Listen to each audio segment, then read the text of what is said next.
Et si je vous disais que la France détient plus de 2400 tonnes d'or? C'est l'un des pays les plus riches en or au monde, mais d'où vient tout cet or? Est-ce que ça vient uniquement d'Afrique? Vous allez voir que la réponse est plus complexe qu'il n'y paraît. Un héritage historique. La majorité de l'or français n'a pas été extrait du sol français. En réalité, il a été accumulé dans l'histoire, surtout après la Seconde Guerre mondiale. Grâce à ses excédents commerciaux et au système de Bretton Woods, la France a converti ses dollars en or auprès des États-Unis.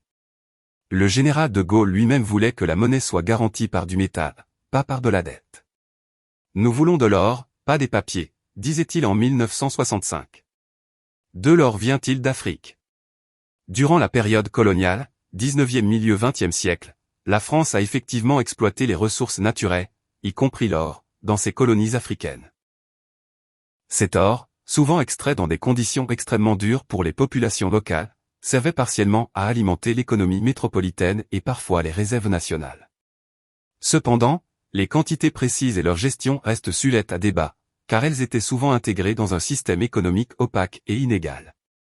Aujourd'hui c'est un tout autre circuit car les anciens territoires coloniaux comme le Mali, la Guinée, la Côte d'Ivoire ou le Burkina Faso produisent encore beaucoup d'or, parfois même illégalement ou artisanalement.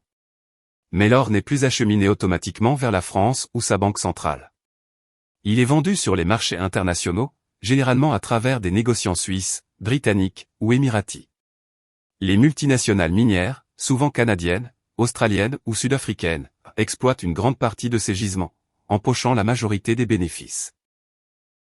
L'or peut finir dans les réserves de diverses banques centrales, y compris la Banque de France, après achat sur les marchés, mais ce n'est plus un flux direct lié à la colonisation. Cela signifie que l'or africain a historiquement joué un rôle dans la constitution de certaines fortunes en Europe, y compris en France. Mais aujourd'hui, l'or africain suit un circuit mondialisé et capitaliste, bien différent de l'époque coloniale. Cela n'exclut pas certaines critiques, notamment en matière de néocolonialisme économique, mais les mécanismes sont plus complexes. Comment la France gère son or actuellement? L'or de la Banque de France est majoritairement entreposé dans un coffre ultra sécurisé situé sous l'immeuble de la Banque de France à Paris, au niveau de la souterraine, une salle mythique et blindée, comparable à Fort Knox aux États-Unis. Mais il faut savoir qu'une grande partie de l'or détenu par la France provient d'achats réalisés au fil du temps, notamment après la Seconde Guerre mondiale, durant les 30 Glorieuses, ou à l'époque du système de Bretton Woods, où les devises étaient adossées à or. Ces achats ont été faits auprès d'autres États ou sur les marchés internationaux. Petite production nationale en Guyane. Il y a bien de l'or extrait en Guyane française, seul territoire français où l'or est encore exploité industriellement et artisanalement. Cependant, la quantité est minime, cela représente moins de 1 tonne par an, à comparer aux 400 plus tonnes d'or détenues par la Banque de France. De plus, cet or n'est pas directement versé aux réserves nationales, il est généralement vendu par les sociétés minières privées sur les marchés internationaux. Donc l'or français est principalement issu de transactions monétaires et financières passées, pas d'une production nationale significative. Il est stocké en France, contrairement à d'autres pays qui laissent une partie de leur or à l'étranger, par exemple, aux États-Unis ou au Royaume-Uni. L'or extrait aujourd'hui sur le territoire français, Guyane, ne joue qu'un rôle symbolique dans les réserves nationales. Mais pourquoi la France garde son or? Premièrement pour des raisons de sécurité économique et financière, l'or est un actif refuge.